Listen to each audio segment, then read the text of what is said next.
announcement has been paid for by the ENN Podcast. He has a good energy, you guys. Yeah. Can you believe it? Can Sports. you feel it? Can you feel that excitement? The merchandise, wearing the hats. Chris Wild here live from Lincoln Financial. And I'm telling you, if you let Eli Manning walk into that stadium and make you look stupid and get a Giants W.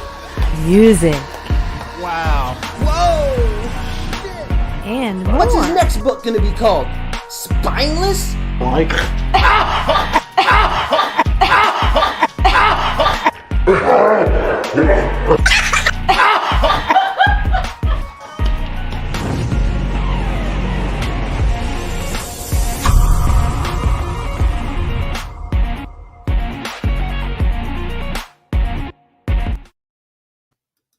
Subscribe and like my guy Chris Wild's podcast called Eagles News Now. It's a YouTube channel where he's going to be talking about the season, going to be talking about the team.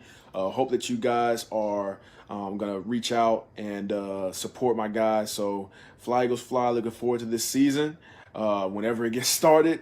But man, you guys be sure to go and support my guy. God bless.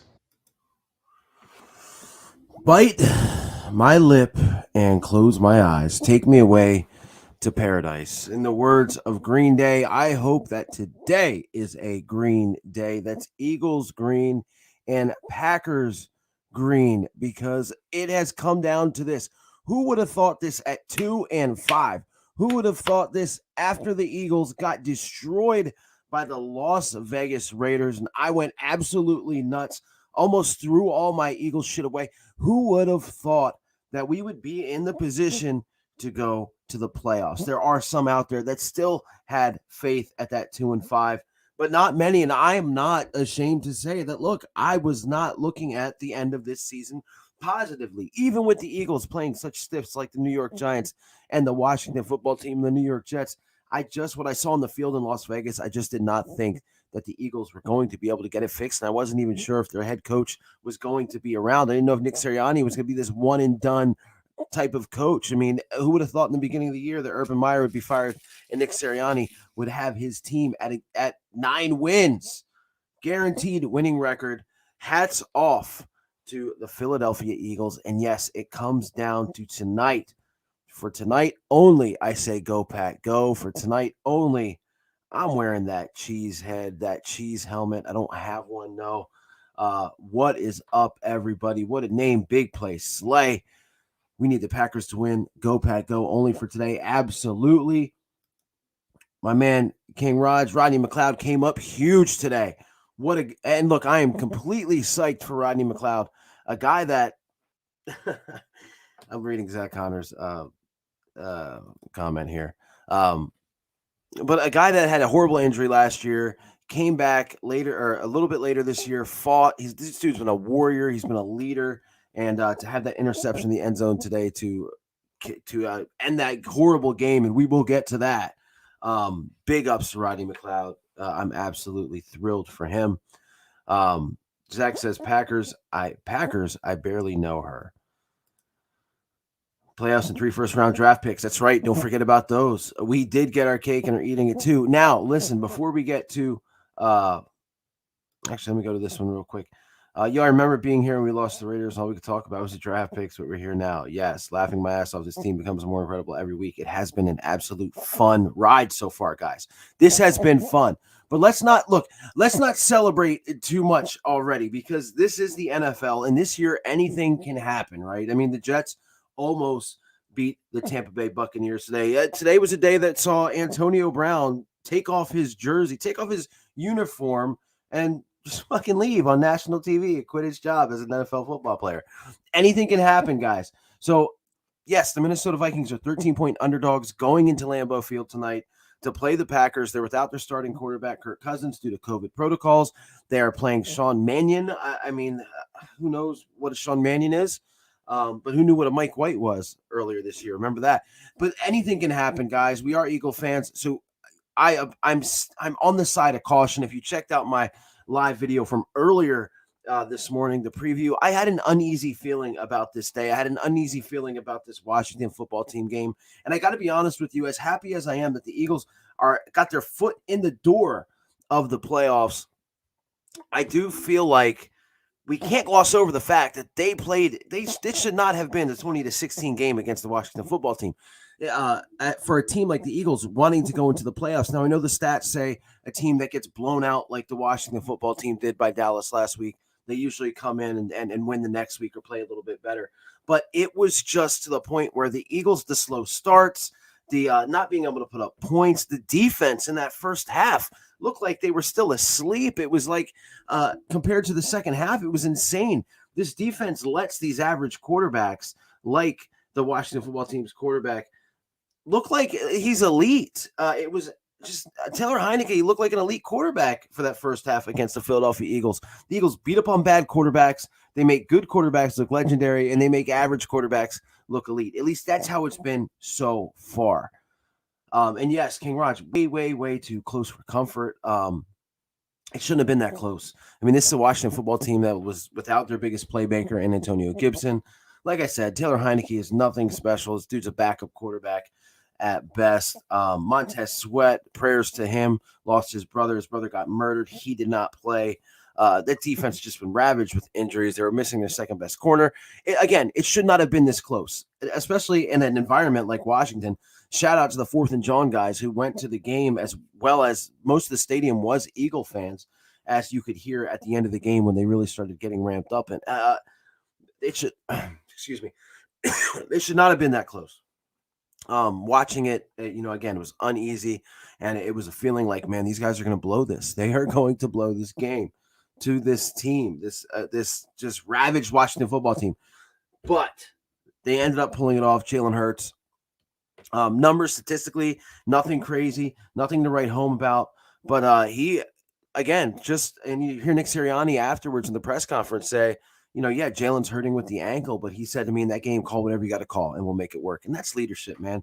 This guy made some plays on his feet. I thought he threw the ball well, except for that would-be touchdown to Devontae Smith that he kind of, I don't know if it was an overthrow or if he threw it too far. There were a couple throws he could take back, but you could say that probably about any quarterback. And I thought he just managed the offense really well in the second half. And yeah, this guy right here, Josh Sweat, man, I'm telling you, it was to the point where, and Josh Sweat was getting held. And I know holding happens every play, but Josh Sweat was getting held. I watched it. Every time I saw this dude, whoever their tackle was holding Josh Sweat most of the game. And when he did get free, he made some shit happen. And, good for the Eagles because Josh Sweat signed that extension. But that defensive line, they did look like they came to play in that second half. Jonathan Gannon started calling some blitzes, started sending some guys. That's what you got to do. I don't understand why Jonathan Gannon plays so conservatively. I heard earlier in the week that there was consideration for Jonathan Gannon to be a head coach. I don't get it. I don't see it. I think the Eagles defense, they've lucked out by playing some really bad quarterbacks and some bad teams. You see how they are against the Tom Brady's and the Pat Mahomes of the world. Hurts with so much improvement. Yes, throughout the year, I've always supported him, and now my point is being proved. Yeah, the guy, we talked about in the beginning about the intangibles, right? Like he's got this leadership intangible. Guys want to rally around him. He's a hard worker. The guy's a beast in the gym. He's probably the strongest dude on the team. All of that will translate. And it has. And like you said, he's shown improvement. He's worked. I think one goes with the other. I think Nick Sirianni and that coaching staff has helped him. In the beginning, they put so much on his shoulders, wanting him to throw the ball, and Nick kind of put him into his offense instead of putting Jalen Hurts' capabilities and centered around that. You know what I mean? Like, this is a running quarterback. This is what he does best. And once they figured that out and they said, hey, our offensive line is badass too, let's run the football, it helped Jalen Hurts become a better quarterback as well. And a big shout out to that offensive line. That offensive line is absolutely just dominating teams today. Again, I said it would be a little bit harder because Washington does have a good defensive line. I even with all the injuries, I mean, their defensive line is legit. And they showed it today because, it was hard. It was tough for the Eagles to get some of those yards. I showed in the beginning of the stream, Boston Scott. What about Boston Scott, guys? Boston Scott, this 5'6". For those of you, I'm sitting down. You can't see me. If you haven't seen me in person, I'm 5'6". I'm Boston Scott size. to do what he does is insane to me. Now, I don't think this guy could be a starting running back in the league. I don't think so, but he is great as a fill-in. I mean, he does. The guy just brings. He looked faster today, I think, than I've seen him. He hits the hole well. Goal line. He just sees where to go. Or defenses lose him, and that touchdown, just great shit from Jalen Hurts, tripping, somehow getting the pitch off to Boston Scott, and Boston Scott not being denied in the end zone. Just great stuff to see from Boston Scott. The middle is crap. Yes, he cannot run up the middle. There's the only guy on that team that can do that is Jordan Howard. He had some gutsy yards today. You could obviously tell that he was still hurting from the stinger. But yeah, he had some good yards as well. And look, if the Eagles make the playoffs today, if the Packers in game's about to start in a couple minutes, if the Packers win, the Eagles, the first time in their history, will they have went from 2-5 to the playoffs. And I know this is the first time they got that extra spot, and I get all that. But again, you can only play who's on your schedule. But they have done something that a lot of people didn't think they could do. And I want to talk a little bit more about Nick Sirianni, man, because nobody gave this guy a chance. Nobody in this city gave this guy a chance. So stinger is usually neck injury. A lot of guys you'll see, and this happens, unfortunately, in the wrestling business, also definitely happens in football a lot, is a stinger is like an impact to the neck, and I'm not a doctor. Don't take this word for word. Google's probably a lot better than me. But what I can tell you from my understanding, stinger is an injury to the neck that can go as serious as guys losing feeling in their extremities. For like a lot of guys, if they get stingers at first, they can't feel their legs or their arms. Just to go into wrestling, Steve Austin had a neck injury that he thought was just a stinger at first. Ended up he broke his neck. So this, if you remember a couple years ago, Jordan Howard had this, and it took him out of the game for the rest of that season. And really, I mean, when he was with the Dolphins, like he looks like the Jordan Howard that we saw with the Bears and the early time with the Eagles. Now, it took him a long time to get over that neck injury. So yeah, some gutsy yards by him. But going back to Sirianni, nobody gave Sirianni a chance. Everybody made fun of him, and I'm not talking about fans. I mean, a lot of fans did, but I mean, you look at the media. A lot of the media, they just, his first press conference was shit. I mean, we know that, and it's hard when you're talking to Zoom. This was back in the COVID days where there was no press anywhere. I think that's kind of how it is now with the increase. But he's talking into a Zoom camera. Carson's still on the team. He just had a bad press conference. And they just made fun of him. Everything he said, even up to the point they're 2-5, he comes out with that flower, which was ballsy as hell. That whole flower power deal and watering the plants and they just, nobody gave this guy a chance. I remember listening to WIP, and I want to say it was maybe Jack Fritz, one of the behind the scenes guys, said this guy won't last a year. He's done. This guy after that, I've got no faith in this guy. Some of the more optimistic fans like myself looked at him and said, I'm looking at the young coaches in the league. I'm looking at these young offensive minds. Why can't he be one of those guys? Just looking at his track record with the Chargers, like the guy has been around some good coaches and some good players. Going back to the Chargers and Phillip Rivers, and then up to Indianapolis with Andrew Luck and Phillip Rivers and Frank Reich, and learning under that tree. I just didn't see any reason why he could not be a good head coach, just because he never has been one. That was the big thing. Oh, he's never called offensive plays. He's never been a head coach of anything. He's going to suck. Like how wrong do we have to be?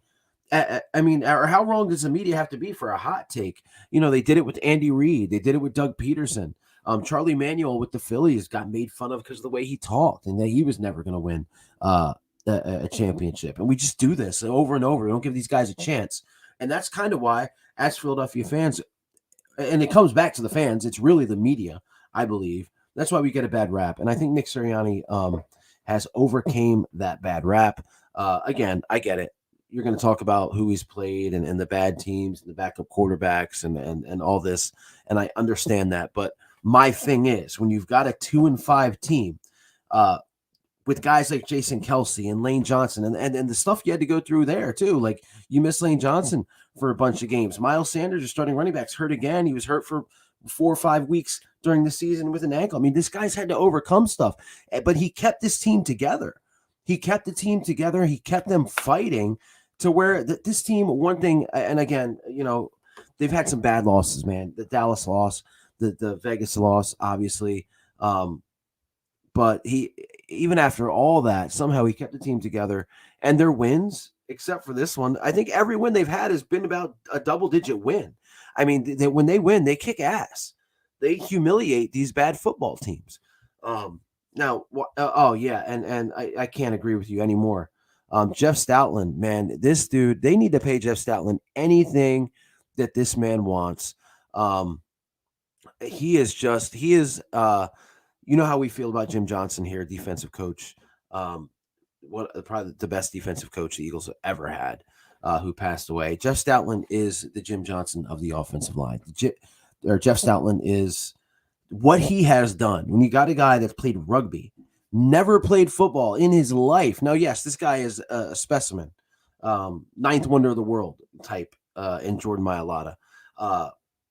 But you take this guy, you teach him the game to the point where, and not taking anything away from Jordan Mailata, but to the point where he is one of the, and I'm going to go out on a limb here, by next year, this guy's going to be a Pro Bowl left tackle. Like, he is just unbelievable. All the changes that have happened. You know, Jason Kelsey, and I'm going to do a video later on in the week with this video, did a speech before the Giants game where he said in 2016, you know, everyone wanted him out of the city and was ready to trade him for a refrigerator. And the only guy that really wanted him was Jeff Stoutland. And you see, Jason Kelsey, to me, is the best center in the game. He has done so much with these guys. You know, you look at guys like Herbig, Dickerson this year, a rookie from Alabama that nobody thought was even going to suit up. Well, it's going to be a redshirt year for him. He's hurt. Both his knees are bad. And Jeff Stoutland has just been absolutely amazing.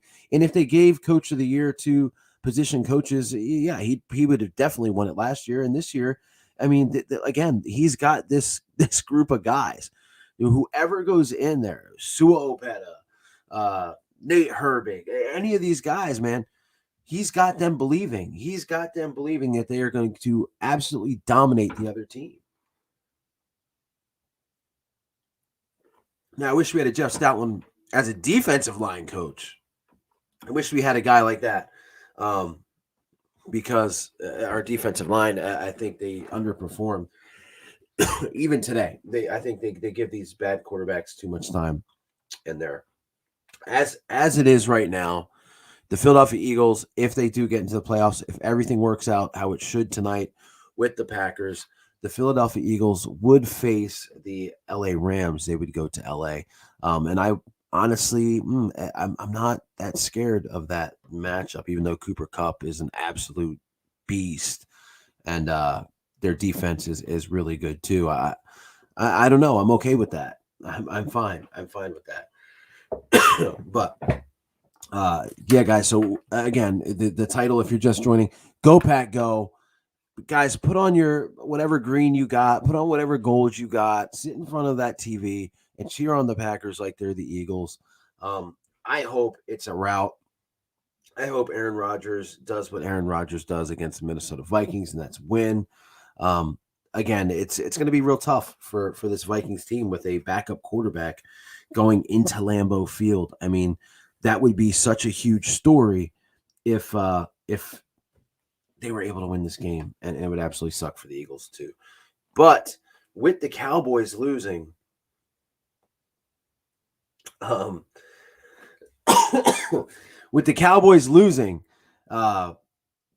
I think that next week they're going to sit their starters, especially if the Packers win. If the Packers win, we're not going to have to worry about it anyway. But if the Packers win, and since the Cowboys lost today to the Arizona Cardinals, I think they'll rest their starters because they're not going to get that first seed. I don't know. To me, it would be very risky for them to go into Philly. And it's just, who knows what next week's going to be, man. Who knows what next week's going to be? You're looking at next week is going to be a very, very expensive Dallas Cowboy ticket, or a very cheap Dallas Cowboy ticket. If the Eagles are in the playoffs, and I think they talked to Nick Sirianni a little bit about this, I think it's hard to sit them. I think it's hard to sit them. I think you got to play them a little bit. Maybe at the half, maybe you sit your vets. But you don't want they're on a roll. You don't want to kind of take that roll away. You don't want them to be rusty either. So I don't know. I think like Jalen Hurts, maybe you sit him, he's dealing with an ankle. Guys like Kelsey, guys like Lane, I think guys that you don't have to worry about being rusty. I think you sit them. But a lot of these guys that the Eagles have are young. When I see you play them.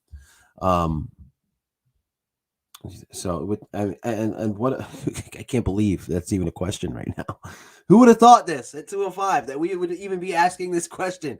Do you think we sit our starters? It's crazy, absolutely insane that we are here right now. Like I can't even believe it. And look, man, I'm going to be honest. It's just been a fun season. It's just been a fun season, no matter what happens. It's just been a fun season. I've been to the Tampa Bay game, the New Orleans Saints game, the Charger game, the Washington game, the Giant game. Been to 5 games this year, and each of them has had something different. It's just been a fun season, guys. And again, like going back to 2020, how just awful that season was. Just to have this right now, just for me to have a live stream where I'm saying "Go Pack Go," and I'm flexing about this Eagles victory in Washington, even though again it was nothing to write home about. But it's just been absolutely fun. I've loved being on here with you guys. And we're definitely have something to talk about tomorrow. If the Packers, please don't let us down. Please, Packers, win this football game. I'll tell you what, the Packers, honestly, Aaron Rodgers, to me, no matter what you think of his vaccination beliefs or whatever, he's not a hard guy to root for. He's just not. The Packers are not a hard team to root for, in my eyes. It's not like we're rooting for Dallas or we're rooting for New York or something. And I'm, of course, distracted right now, but the Packers are not a hard team to root for.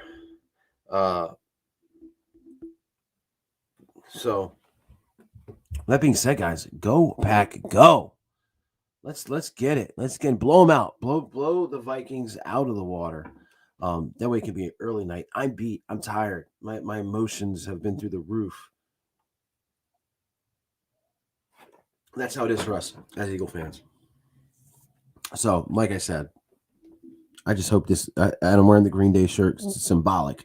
Let today be a Green Day with both the Eagles and the Packers winning and the Packers getting us into the playoffs. And I got to be honest, I was a little bit nervous watching that San Francisco game because it was 23-7, but for a long part of that game, the Niners couldn't do shit. Like Trey Lance could not do anything. And the Houston Texans, they're horrible. They're garbage. They're trash. But it looked like they might be able to score an upset. So then I was looking at the Panthers and the Saints because if the Niners lost, you needed the Saints to lose as well. And the Panthers are garbage too.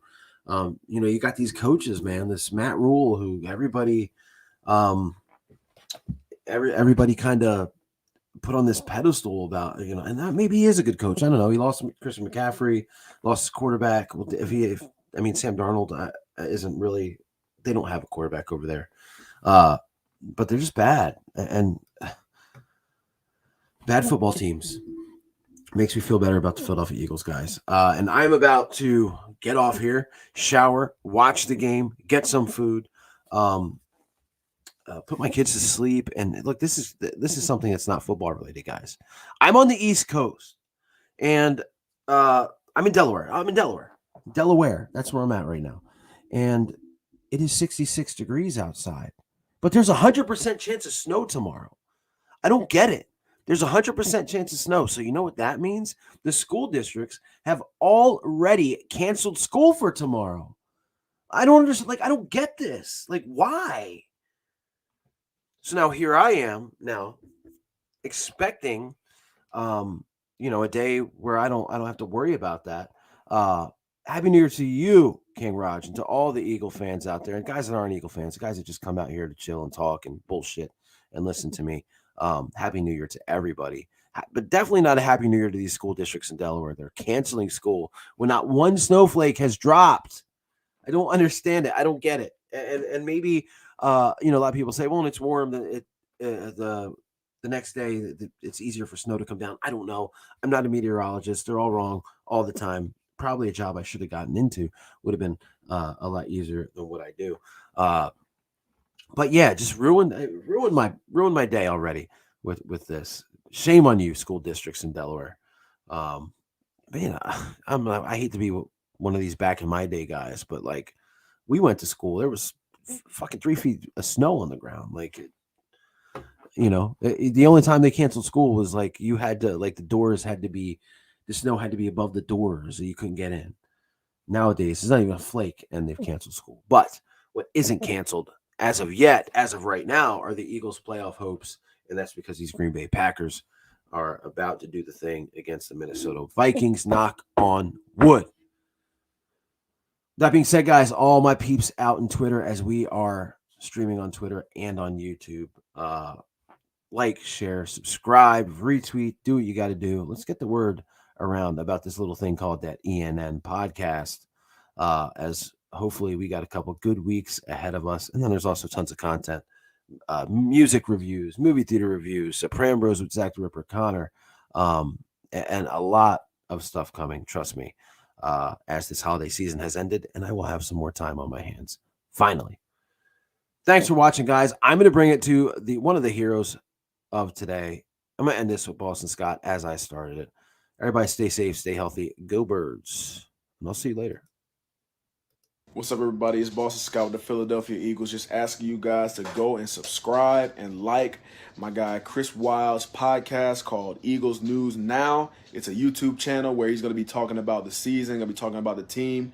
Hope that you guys are going to reach out and support my guy. So fly, Eagles, fly. Looking forward to this season whenever it gets started. But, man, you guys be sure to go and support my guy. God bless. The following announcement has been paid for by The ENN Podcast. He has a good energy, you guys.